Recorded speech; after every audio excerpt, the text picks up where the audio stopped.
What's going on, ladies and gentlemen? I had the pleasure of speaking to Reeve Collins, somebody who we've covered a lot on this channel, and it was a really awesome conversation. We talked about Stablecoin 2.0, STBL. We talked a little bit about Block V, the world's first smart NFT platform. We talked about his upcoming digital asset treasury, Reserve One. We touched a little bit on his neobank platform, WeFi. So there was a lot to talk about. I was really looking forward to this conversation and it went really well. Now, there was one thing that went wrong. I was like, oh my gosh, my audio didn't pick up on this mic, but it picked up on the camera. So, that's a problem. But luckily, we live in the age of AI. So I was able to enhance my audio and I think it came out pretty well. But really, all that matters is what Reeve had to say, which was a lot of bullishness. I hope you guys enjoy this podcast with myself and Reeve Collins. Make sure you subscribe to Crypto Canvas. Ladies and gentlemen, welcome back to Crypto Canvas. We have a very special guest today. He's a pioneer of blockchain, Reeve Collins. He's the co-inventor of the stablecoin, co-founder of the world's first NFT platform, and he's currently pioneering what he's calling Stablecoin 2.0. So, Reeve, welcome to Crypto Campus. It's an honor to have you here with us today. Yeah, great to be here. Thanks for having me on the show. Yeah, so on Crypto Canvas, I've made maybe 15 videos, covering your work throughout the years. So we're very familiar with you. So we don't have to spend too much time on your history, although it's incredibly fascinating. But I'm pretty sure there's probably somebody listening to this who maybe isn't familiar. So maybe we can quickly kind of touch on your background, introduce yourself, and then we'll dive into all the bullishness that's going on. Yes, lots going on, that's for sure. Yeah, so look, I've been deeply involved in the crypto space since the beginning, since 2013 is when I first dove in and experienced the blockchain and heard about Bitcoin. And the real unlock there was Bitcoin was this new type of great money, and the blockchain was a new way to move that money. And so the light bulb went off and said, well, why don't we move real world money, dollars, euros, yen, on the blockchain? Because now it'll move globally, instantly, and for free. And that's what's laid the foundation for the entire cryptocurrency ecosystem as we know today with stable coins. Because without a stable coin, you don't have a stable trading pair or a way to actually move real money around the blockchain. So it's taken much longer than any of us anticipated for this global adoption of it. It's been 12 plus years, but a long time was the regulatory stance around the world, especially in the US, was so anti-crypto. It was very difficult for the true scale to start happening. But with the US's recent significant shift in their stance on crypto from a regulatory standpoint, all of the institutions and the banks and the traditional players are getting involved, and that's opening the floodgates. And that's also one of the main reasons why you hear stable coins being quite the narrative these days. Like stablecoin, everyone's launching a stable coin, and it's really this powerful new narrative, even though they've been around for a decade. And it's really because people can now operate in that business with some regulatory clarity or certainty, or at least comfort that they're not going to get in trouble if they do it right. Yeah, yeah, wow. And I'm sure there's many stories along your journey inventing, Tether, and I'm sure a bunch of crazy stuff happened. But the ethos of Web3 is, the decentralization of networks, and so the participants of the ecosystems get the utility as well as share in the monetary side of things. So we see Tether making all this money, Circle making all this money. So nobody knows that better than you. So it makes sense that you're now pivoting to what you're calling stablecoin 2.0 with stable. So I'd love to hear about that. Absolutely. It's just the evolution. All things evolve. Some evolve quicker, some evolve slower, and sometimes it just takes a lot of things to converge in order to make that evolution happen. And it's kind of the evolution of Web 2 to Web 3. Traditionally, there's all these companies that try to benefit their shareholders. They provide goods or services. People interact with those goods or services, and the shareholders make all the money. That's traditionally how business is done. But with the advent of blockchain technology, of wallets and tokens, we have a new way to do business, and that's Web3, where all those customers and consumers actually can get economic value as well as entertainment or just a product or service, because they're the ones that are really delivering the value to whatever that ecosystem is that they're interacting in. For instance, Facebook. You're delivering all the value by spending all of your time and giving them all your data, and they monetize it. But imagine if you could monetize it, if you could monetize your time spent on Facebook, get paid for a like, get paid for uploading a photo, get paid for commenting on something. So that concept is what we kind of call Web3, where the people who are contributing all that value actually also get economic value from it. In order to really create a new Web3 business that truly delivers on that promise, it almost has to be done in a bespoke manner. Because if you're a traditional company and you want to pivot to that, you're a traditional company and your shareholders and the way you operate is usually thin enough margins. Now imagine if you had to give all that margin back to your customer instead of just to the shareholders. And so in order to operate a real Web3 company, it needs to be bespoke and almost started from scratch, because now we have the technology to to remove a lot of what used to take a lot of layers of management, of regulation, of people. It could all be done with technology, so your costs are much less. And then in addition, if you have a token, if you have a token ecosystem, and if your ecosystem is built on that token, where you can allow for rewards and where you can pay people for their actions, then you can create a true Web3 company. And so that's kind of a long way to say how I guess we're getting to Stablecoin 2.0, which is just a Web3 version of a stablecoin. And there's two distinct parts to Stablecoin 2.0. And this new evolution of the stablecoin really solves for the biggest issues that face traditional stablecoins. The first issue is collateral. Forever, there was so much FUD, so much hate and distrust towards Tether and everyone else saying, oh, the backing's not there, the reserves aren't there, you don't have the money in the bank. Well, it's because it's extraordinarily complex, especially when at the scale of Tether and these other big companies worth tens of billions or hundreds of billions of dollars in reserve. Tether's at like 182 billion today or something like that, where they have that much cash in the bank all around the world. So to do those level of audits with certainty and dealing with all the global regulations is very challenging. So that was one of the big issues. How Stablecoin 2.0 or stable, STBL.com, my new company that has pioneered this evolution, does it, is 100% of the collateral is on chain. So think about that. Tether, Circle, you give them $1. They take that dollar and they go buy a treasury with it off chain, and it's custodied somewhere. And they say, okay, I have $1 custody over here. And if you ever want to redeem your token, you can get that dollar. And you just have to trust them. But now the other big narrative other than stablecoins is RWAs. Now a bunch of RWAs are coming on chain. So traditional real world assets such as treasuries, money market funds, other high yielding, low risk assets are coming on chain. They're being tokenized.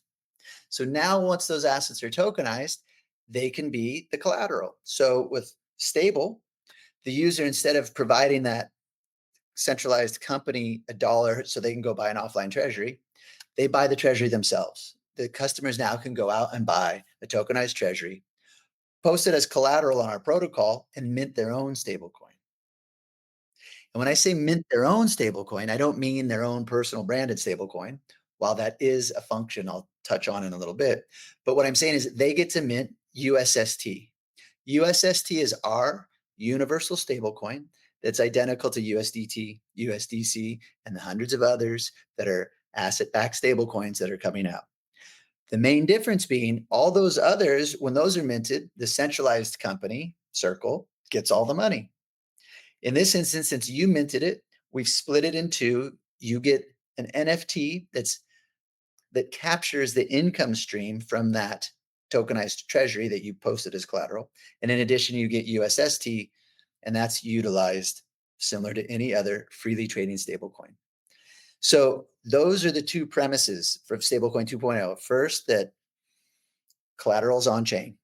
Second, that those who put the value in the network, those who are putting that tens of billions of dollars so stablecoins can be in circulation, those are the people that reap the rewards. They get the yield.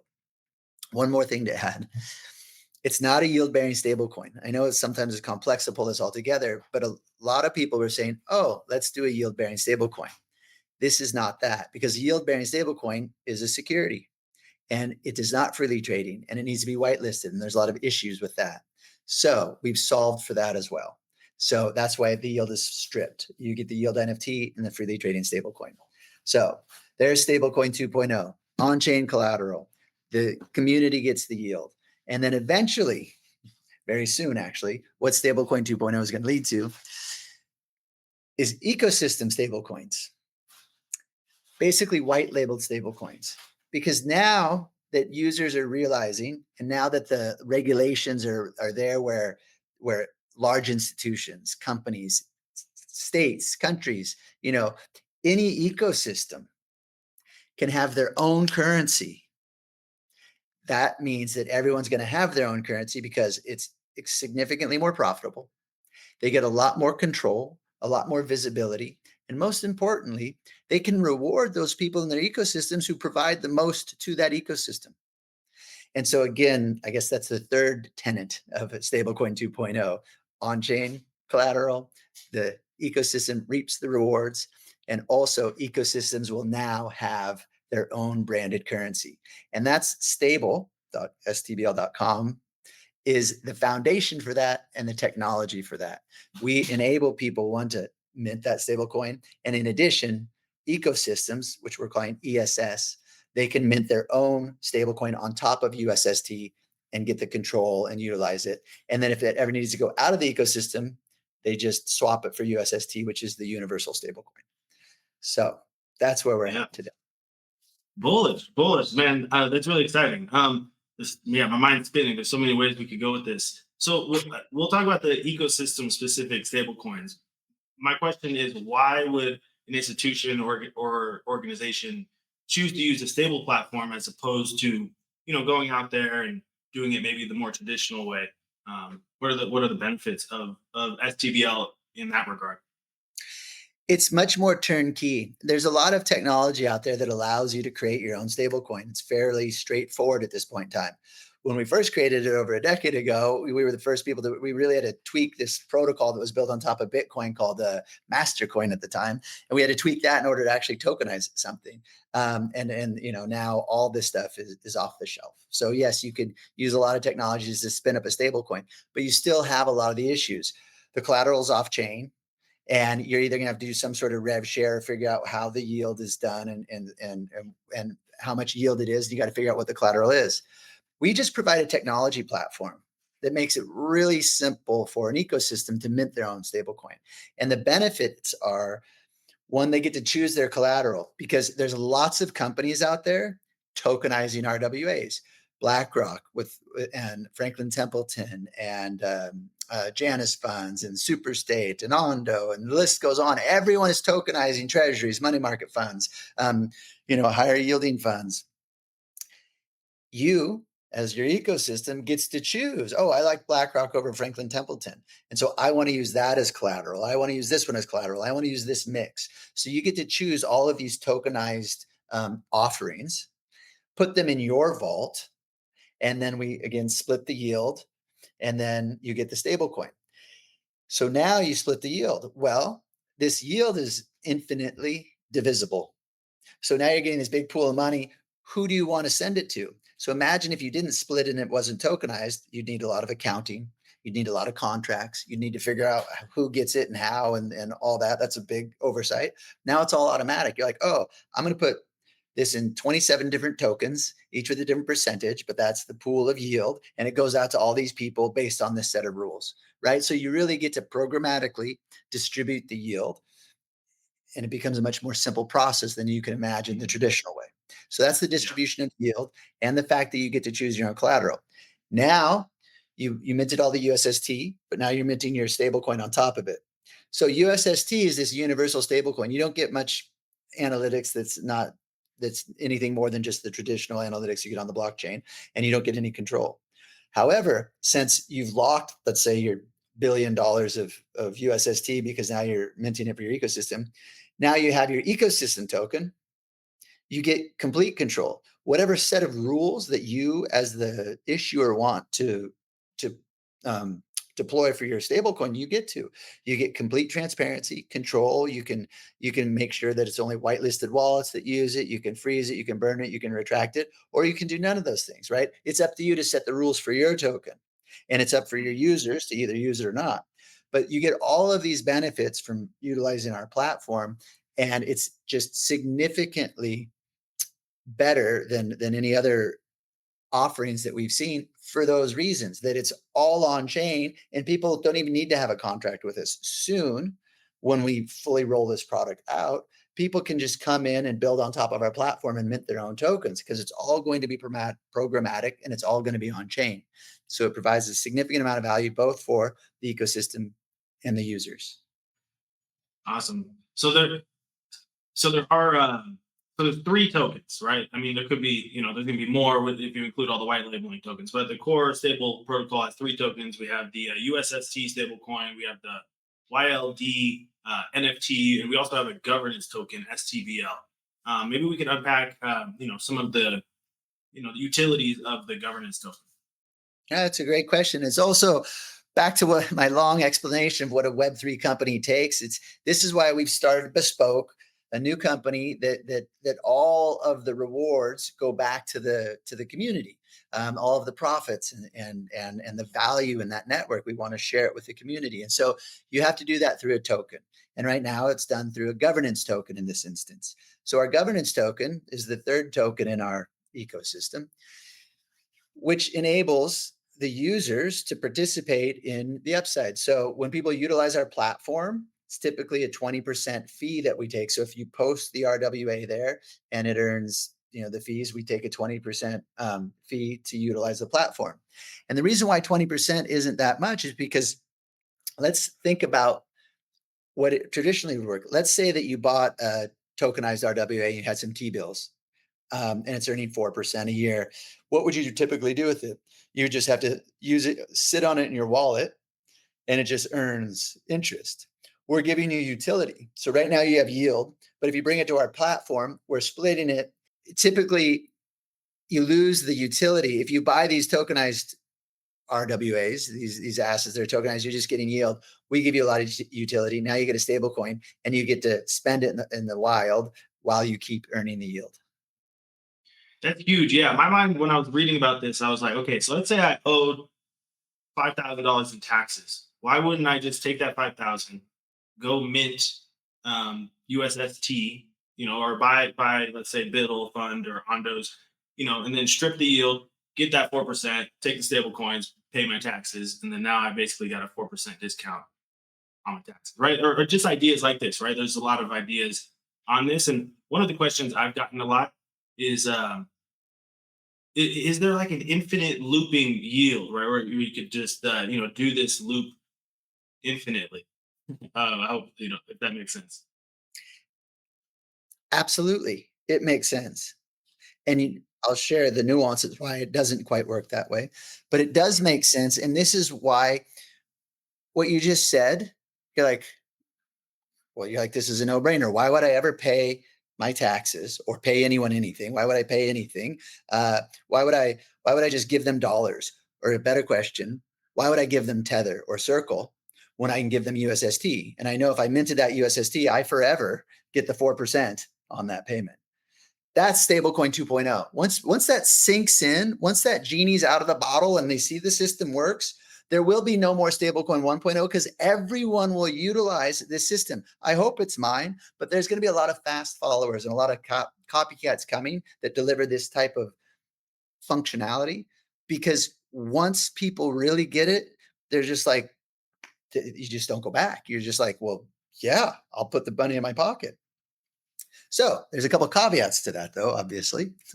The first caveat is, well, one, it's not actually looping per se, because looping usually is leverage or borrowing, or it's your own money. This is actually, you're bringing new money in the system, so it's not looping. Because yes, you would do it you would infinitely mint if there was infinite demand. You still need to go and give that $5,000 to a third party who pays you, who wants the USST and gives you the $5,000 back, right? So as long as someone's willing to use the USST and give you the 5 grand, then you're going to do it again. You're going to do it again. Now, obviously, there's fees. So there's, when you post, we take minting fees and all this stuff. It's small, but if you just had that, if you only started with 5 grand and you kept selling it, it would the fees would eat it away after 100 loops or whatever the math is. I don't know, but does that make sense? Yeah. But Yeah, that makes sense. but but but it's encouraged. And here's the beauty, because the next question usually is, why would people use USST? It's very hard to get acceptance of a new stablecoin. And if it's just me out there saying, hey, USST is this great new token, it's like Tether, but not as many people accept it. They're like, well, why would I want to use it? Right? Because, you got to get everyone to accept it.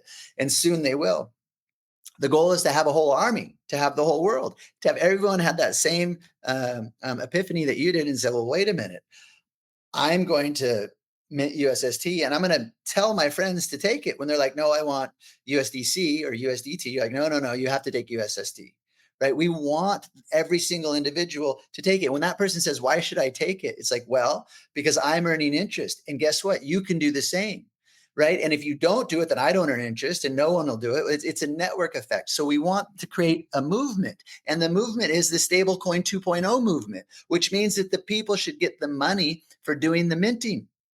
And if you mint, then you got to get the community to accept it. And so at the end of the day, why wouldn't they accept USST when they know that they're benefiting the community and they could potentially benefit themselves as well? That makes sense. Yeah, and turning every ecosystem member into a mini evangelist for the ecosystem. The network effect and word of mouth. I think is the best. That makes a lot of sense. So the infinite looping, yeah, I have Yeah. to map it out for myself. Well, That makes sense. There has to be demand for it. Yeah. Yeah, there has to be demand. That's sort of your limit. But the other question a lot of people ask is they don't get it. They're like, what do you mean that I can spend the money and keep the interest? They're like, that doesn't make sense. Well, just think about how traditional stablecoins work. With Tether, the whole world gives them money. They give them $1. Tether buys the treasury, backs your stablecoin with the principal, and you spend the principal. So the Tether gets the interest and you're spending the money. Why don't you get the interest and you spend the money? Right. So it's not like, oh, how do I keep the interest and spend the money? It's because we're separating the two. Yeah, yeah, and I want to get to how we're separating the two, but also earlier when we were talking about the ecosystem specific tokens, you mentioned the benefit of the institutions are going to get to have a one-to-one relationship like with the end user through blockchain technology, which I know you've talked about a lot through the Web3 wallet. So is that all part of the vision as well? Because I know you guys put out a post about stable points. Is stable points going to play a role in building loyalty and within the ecosystem as a whole? Yeah, initially the stable points were ways for individuals to earn stable STBL, to earn our governance token, Mhm. and by doing various tasks, and that's just a rewards program in general. But for ecosystems, what I mean by this is, if an ecosystem is there and it has its own branded currency, it can create whatever types of programs it wants to with that branded currency. If a lot of people are putting money in there and that ecosystem wants to share the yield with them, or if they know that one individual does a bunch of different actions that they want to reward, they'll just have much more insights and more ability to monitor their network and reward people for actions when they have wallets, when they have their own currency. And then in addition to wallets and their currency, the company can also just utilize traditional tokenized rewards, all sorts of NFTs and the whole 9 yards. It's another technology near and dear to my heart that that definitely did not take off like stable coins, but BlockV, with the advent of the NFT, were the first people to really truly, before the word NFT was there, think about what a unique, highly programmable digital good, a single token that was programmed, what that could do. And the low hanging fruit there is loyalty and coupons and rewards and interactions and games, and really used for marketing. It's crazy to see what actually took off was not a smart NFT, was not a token that was programmable. it was a stupid JPEG that went up in price, which in retrospect, we should have known, right? Gambling, speculation leads the charge of every kind of bull run is like this new technology that comes out that allows the whole world to speculate. And this new technology was collectibles. So they're like, oh, here's a cool image. It's going to be worth a ton of money. It's not a cool image is worth a ton of money. It's just a really interesting way to gamble, right? Like let's all dive in there and play musical chairs and see who gets in and gets out and makes money. I don't knock it because it attracts millions of people around the world, attracts more people into a platform, into this emerging technology. And the more money and the more people means the more innovation and the more interesting things that come out of it. And so in the beginning, it might be a lot of speculation, but a lot of amazing advancements come from that speculation.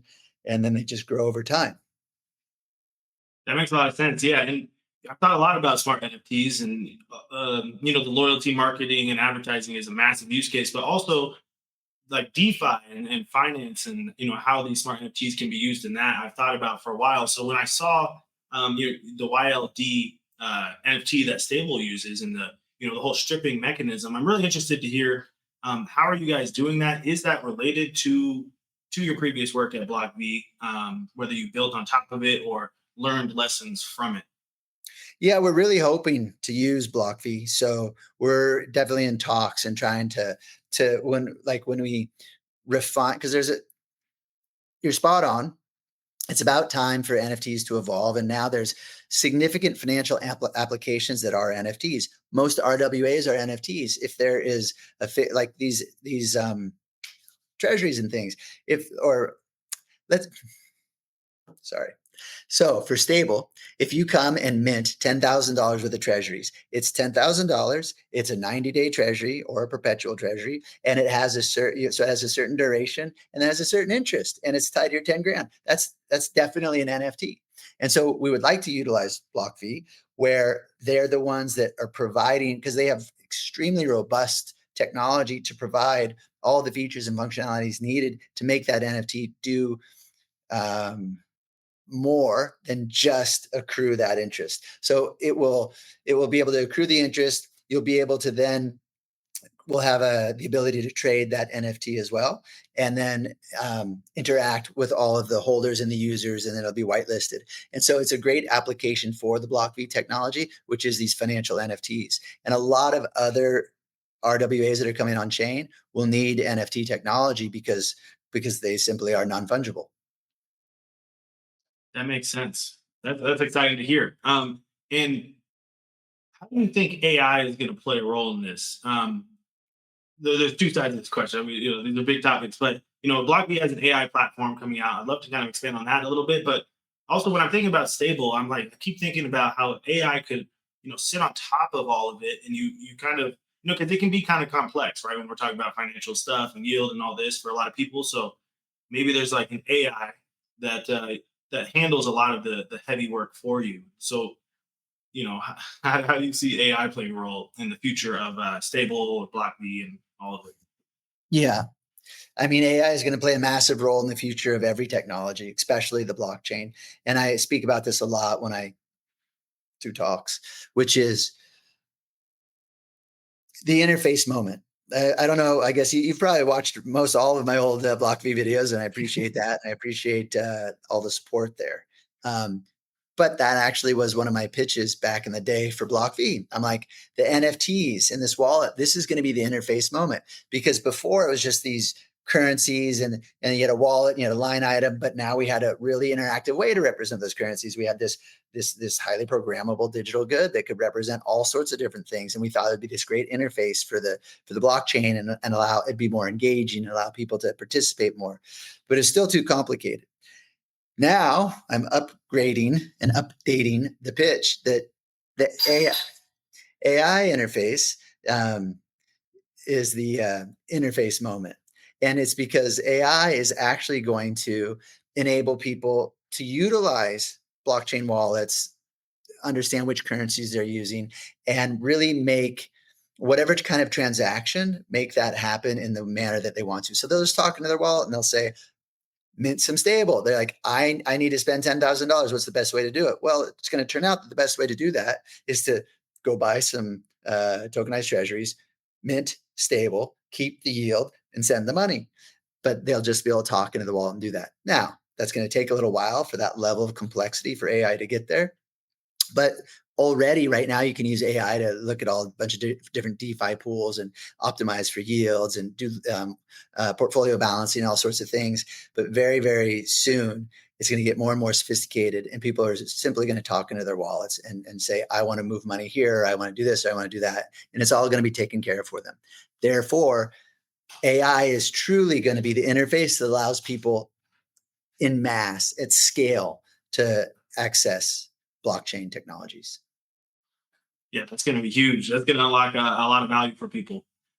You basically have your AI financial advisor, but not financial advice. Hopefully, it tells you, but it can help you build these strategies and then execute it for you. So that just makes so much sense to me. Even us in the trenches of crypto, it's a pain in the butt. You got to do this, you got to do that, you got to do this. So I look forward to that.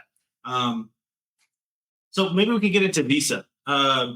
Visa is a company that's, a lot of people talk about how Visa stands to lose the most from this new wave of technology that's emerging. So it makes sense that they've been really focused on how to position themselves for many years now. And I know Block V has a relationship with them. I'm not sure about Stable and Visa, but I'd love to unpack what Block V has done with Visa and what are your thoughts on where that's headed. Absolutely. Well, so Block V is this foundational layer, and on top of Block V, we built smart media technology. So it's just the real marketing layer on top of Block V. And Smart Media did a deal with Visa where they're white labeling kind of the wallet and the stablecoin, or the NFT infrastructure, and now Visa has their smart wallet and these interactive, engaging brand and fan engagement experiences. And so Visa's really done some innovative things on that side, but they're still using that really for loyalty. And then Visa separately, I forget what they call it, but they're rolling out a blockchain and on all the rails, and they want people to start building on top of the Visa blockchain, and they're trying to definitely stay relevant and utilize the advancements in technology, because they recognize that if they don't utilize this type of infrastructure, yeah, they definitely can't compete. And so they're all leaning in. And if these companies, Visa, MasterCard, American Express, PayPal, traditional banks, Western Union, MoneyGram, all these old companies, if they lean in appropriately and properly and cleverly and smartly and execute well, of course they can win. Why? It's going to depend on what specific space, but it's because they have such penetration and distribution already, but they just have to do it right. Like PayPal, they launched, I pitched PayPal in 2016 or 2015. I pitched PayPal Tether. I'm like, here's a stable coin. Here's a way to revolutionize what you're doing. And it took them almost 10 more years to get there. And even when they got there, they weren't able to roll it out in a way, because they're such outsiders to the crypto space, in a way that was meaningful. And they're still kind of missing the mark. And now it's going to be even harder because, there's hundreds and hundreds of stable coins coming. And so I say this a lot. It's going to be those that have the distribution, and you think it would be PayPal, but I guess you need more than the distribution. You need to know the right way to distribute it to those consumers. And some companies are going to do it really well, and they're going to do great, and others won't. And then these new incumbents are going to win. And one more point on that. I also talked about Web3, and if you layer in a token and you build a bespoke Web3 business, then those other companies cannot compete. So there's a way to, like, let's say the Visas and the PayPals right now, they're going to create their blockchain, and they're just going to provide a super efficient service. And so now it's global, instant, and free to move your money. Like, all right, that's great. But there's 12 more that has the exact same service, but you actually get some of the fees, right? Like whatever, you're going to reap the rewards because there is a token as well. And now add AI back in the mix. AI doesn't care if it's Visa. You care about brand. You say, I like Visa. I'm used to using Visa. It's easy for me to use Visa. I like Apple. I like this. I like that. I want to, I've seen 25 ads for this one. I'm going to start using that. Your AI doesn't care. Mm. So when the AI moment really happens, and when that user interface is here, all it's going to care about is the best service, the fastest, the cheapest, the most lucrative, the most profitable for you. And so that's going to be something where they reroute through 5 different blockchains and this and that and scoop up 12 reward points and 5 different tokens and all this stuff, all doing one transaction, which would be impossible for a human to do, nor would you care because it's probably only 4 cents a time. But every single time you do it, it adds up and your AI is doing it. And therefore, you're not going to go to Visa because you don't get all those rewards. So it's going to be up to the AI eventually. Wow. Yeah, that's it's this world that we're moving towards is very, very different. And so what one question I should stay on this topic, but one question I have is, I have a community and we have people from all walks of life, plumbers, truckers, all walks of life. And, I see this massive wave of disruption coming with AI. And I think what we're talking about is really just a small piece of that, but a massive piece of it. Finances is massive. So, like, do you have any kind of advice to the everyday person? Like, how do we prepare? What can we do? Not necessarily like financially, but just as a holistic perspective. And how do we prepare for the shift? How do you see like how disruptive is going to be, and how do people get ready for it? Use it as much as you can. Don't be afraid of it.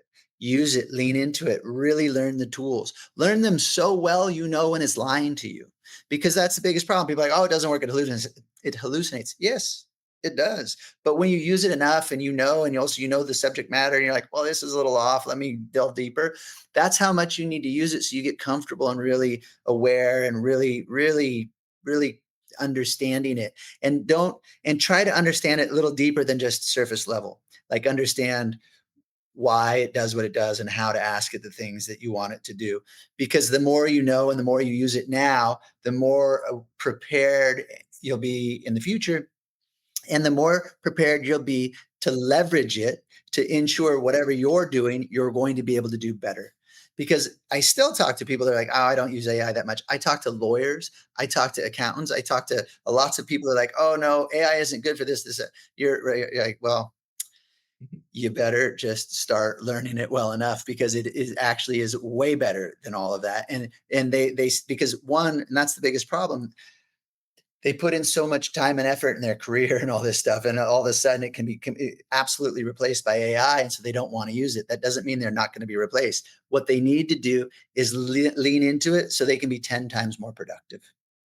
I am 100 times more productive than I used to be. I think everyone who's using AI feels that. They're like, Jesus, I have this tool that allows me to do a significant amount of output. I'm fortunate in what my job has evolved into being is I create companies. I come up with ideas and I execute on them. I put them together. And that's going to be very hard to replace by AI because I'm always trying to think, how do I use all these technologies to create something that's meaningful and valuable and to change the way people do business and be on the cutting edge? And that's creative thinking. So the people that have the creative thinking skills and then can utilize all of these technologies will get a lot further ahead. And even some people that have jobs that AI can replace, just use AI. So you're the guy that they don't replace because now you're doing the job of 25 people because you're the best at using the tool. Yeah. Yeah, that makes a lot of sense. Yeah, I think people, are scared to, look, accept the reality. So a little bit of cognitive dissonance, and I don't want to use it, whatever. But for those of us who are keeping up with it, I think we all see the writing on the wall, and I think your advice was perfect. That was good. And man, I mean, how fast do you think the shift is happening? I think you're on the front lines. A lot of us like how I've been listening to Emon, and kind of get off track here. We'll get back on track, but we're listening to Emon. He's saying there's 1,000 days left before AGI, ASI, and all of this. Do you kind of see it that way, or are you more kind of like less dramatic about the shift that's coming?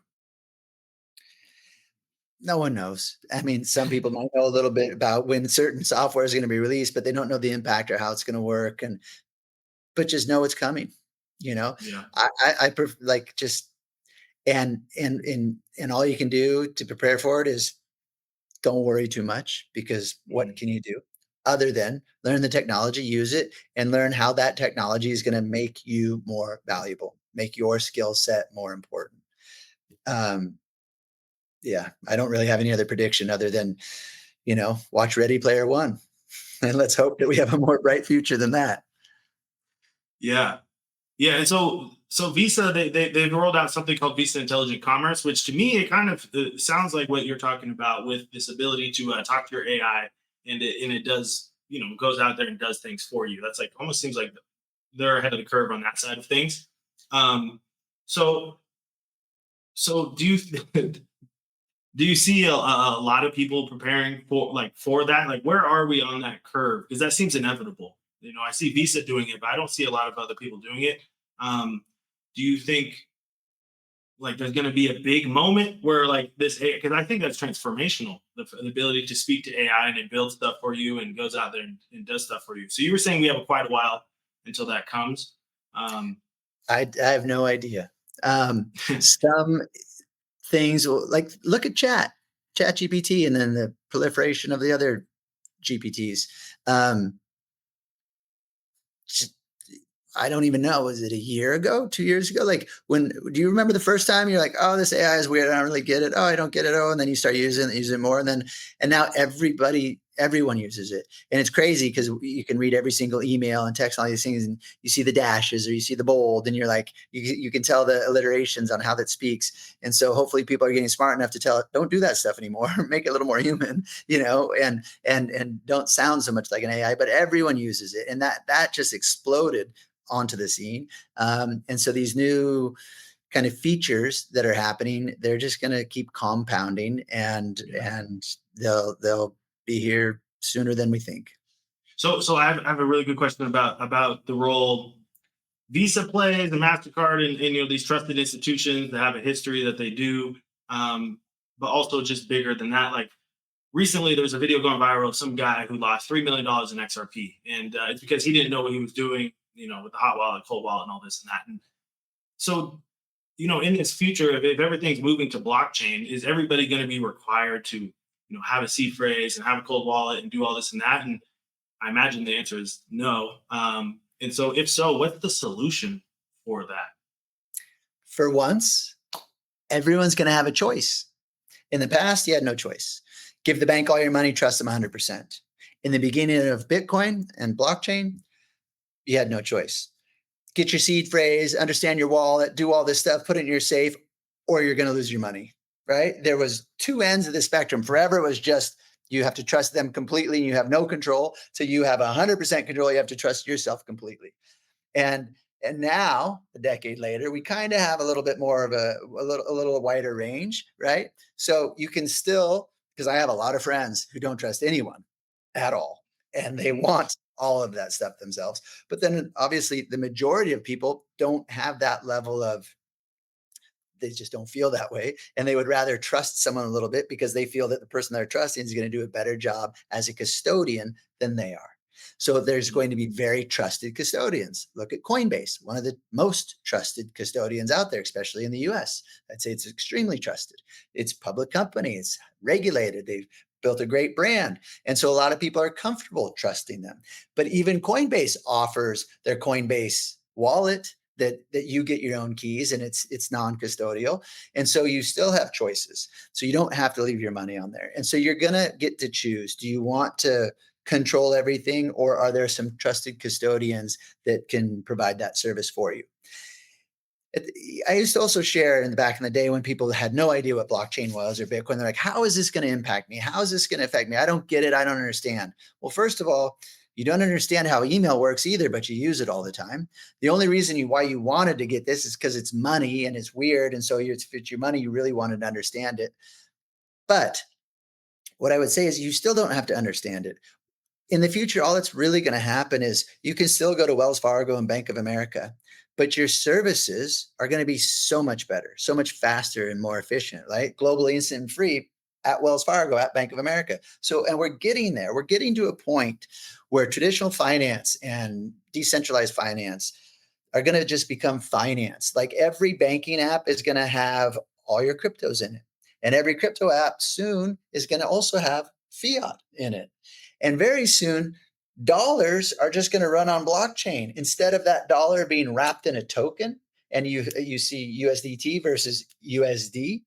That dollar will actually be moved around from accounts, and the ledger movement will be done on a blockchain. And so it's all going to be blurred into one. And you'll have the choice. Do you want to be the custodian, or do you have a trusted custodian? But at the end of the day, all that matters is the level of service that you're getting. Customers want to do something. For the longest time, there wasn't use cases for all this blockchain technology. There was like all these protocols that people were building, all the protocols. And the reason why there was so much time and attention spent on the protocols, because there was a token and people were making tons of money, right? Speculation and gambling. They're like, oh, well, I want to understand how a transaction moves from here to here, and how finality is done, and what the algorithms are, et cetera. They didn't really care. It's just that they wanted to invest, so they wanted to learn a little bit more. But even for a long time, it was just doing the transaction, doing a ledger movement. And now, after years, we're getting to where the applications are coming, and we're getting to a stage where all that people care about, hopefully soon, isn't which blockchain is the transaction on. It's what's the transaction? What am I doing? Like, what do I want done? And when that becomes, more efficient, faster, and cheaper, like that's what the end user wants. That's what I'm getting at, is eventually the Wells Fargo and the B of A, all the traditional companies, and all the new companies, the Revoluts, the Robinhoods, the WeFi. I have another company called WeFi.co, which is the future of banking. It's a fully on-chain bank. It's a Web3 bank where all those fees that are typically generated are distributed and shared and rewarded out to the community through the token. So at the end of the day, people want great service. They want to make money if they can, but they just want reliable products and services that they can trust. Wow. Yeah. Man, this future is going to be, everything's changing so fast. It's going to be great. It's really exciting to be kind of on the front lines of all this. You're really on the front line, but we got front row tickets to the show. So you also have Reserve One coming up, but I want to get to that. But one last thing that's been on my mind is this idea of, AI being able to go out there and, do stuff for you. You're not going to care if it's Apple or Wells Fargo or all this or that. Something I was thinking about is when AI goes out and it reads and scans, the semantic web or blockchain. Smart tokens have rich metadata, so that metadata is like going to it feeds the AI, it helps the AI. Is there something between these like smart NFTs programmable, like with the metadata of the token, that's going to facilitate, the AI being able to read, okay, not only what this token is and so has it, but what can I do with it? When does it expire? And all of this context around the token, and that relates to how AI can, interact with digital assets and objects. Absolutely. Like the parsing of data and the reading of the data and the legibility of all that data is going to become more and more and more important. And technologies that enable that and can attach that data to every little transaction, different things, are going to become more and more important. One of my buddies, Trevor Kavorkio, launched a company called Sapien, and it's all data labeling. When he first explained it to me, I'm like, that is crazy. But then I really understood what he was saying. I'm like, well, yeah, the whole world needs better labels on their data, because soon everything is going to be read by a machine. And he's got a really amazing concept there. And so that data labeling and appending data, and like, and have every little token transaction, everything having data that's readable by AI, et cetera, is going to be extremely important.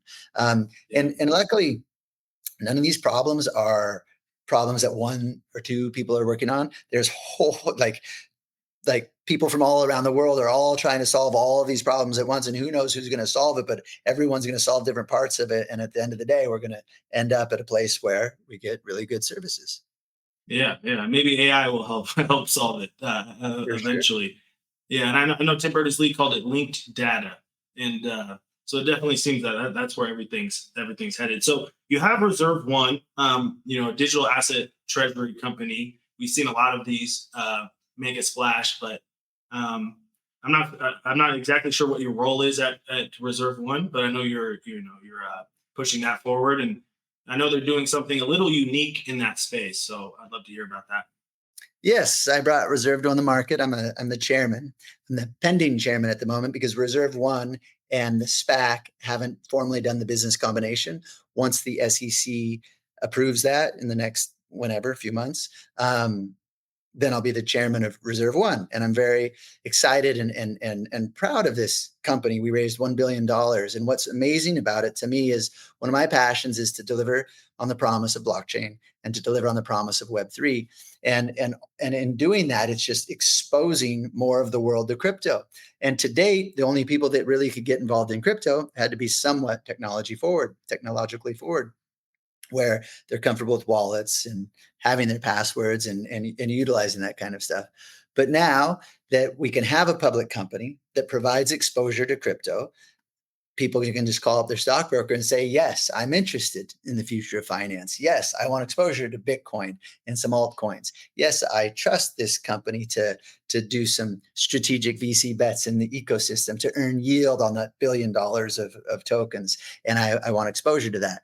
And that's what you can do via Reserve One just by calling your stockbroker. So right now there's the SPAC ticker, but it will switch to, which is MBAB, it'll switch to Reserve One whenever the SEC approves this. And so there's been this flood of digital asset treasury companies coming to market because they saw the success of MicroStrategies.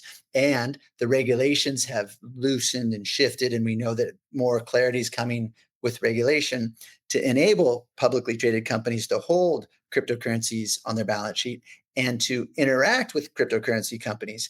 Because in the past, if you want to interact with a lot of cryptocurrency companies, you were never sure if those companies were going to get in significant regulatory trouble, so you didn't want to touch them. But now that that road has been paved a little bit, companies like Reserve One can come and say, look, I'm going to take a highly regulated, extremely professionally managed approach to providing you, the public, exposure to what we believe is the future of finance and exposure to these various cryptocurrencies.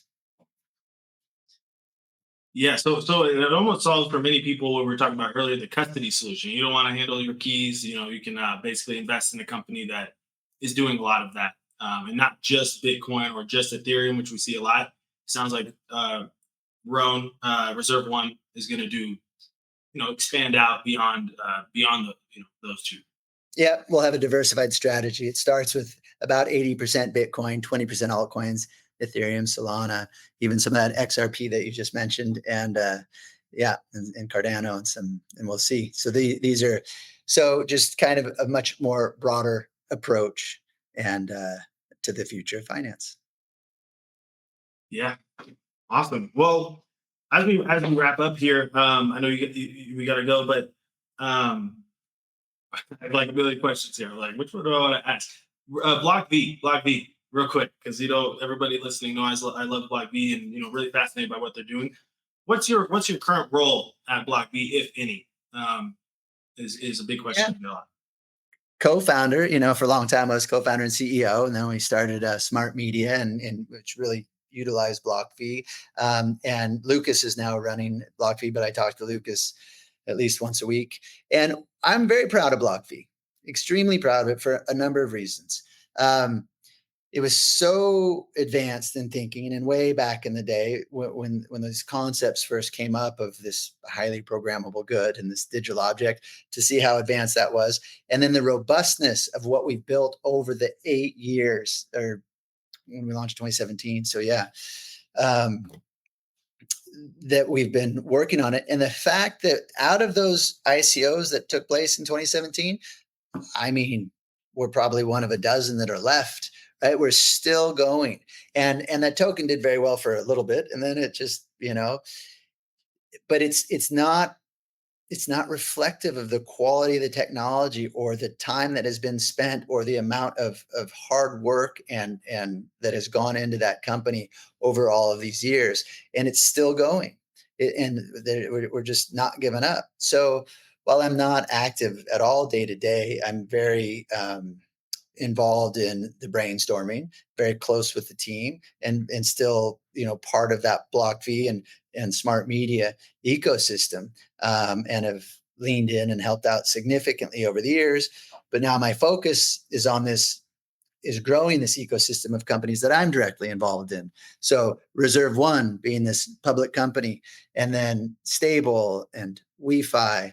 Um, and I'm actually going to be rolling out another really powerful company that's all part of what I say is, advancing the tenets of blockchain, democratization of access to high quality financial services and currencies, and then advancing the tenets of Web3, which is creating technologies and ecosystems where the users reap all the rewards. Well, it's been extremely fascinating to follow your journey, as long as I have. And, I remember like 3 years ago, I read on your website, like, soon going to announce a universe of companies to deliver on the promise of Web3. And, now we're here. So I'm sure it's an exciting time for you. We got regulations coming. We got, all this stuff is, moving towards going live. So I imagine you're pretty excited about where we're at. Yes, for sure. Yeah, it's always exciting in the crypto space. Doesn't matter if it's a bull market or bear market. There's always a lot going on. In the bear market, actually, more innovation happens because in the bull market, there's too much hype and too much craziness and too much companies that are just taking advantage of that hype and don't really have any substance. So it doesn't matter if it's a bull or a bear. It's always a good time to be in the blockchain. Yeah, yeah. I find it hard to watch movies now because I'm like, blockchain is a movie. What's unfolding before our eyes is like we're living in the movie. So it's very interesting. So I appreciate you spending some time with us today. I could talk to you for hours, but I learned a lot today. So thanks again. Awesome. Thank you. It's a pleasure being on here. And yeah, we'll chat soon. Make sure you subscribe to Crypto Canvas.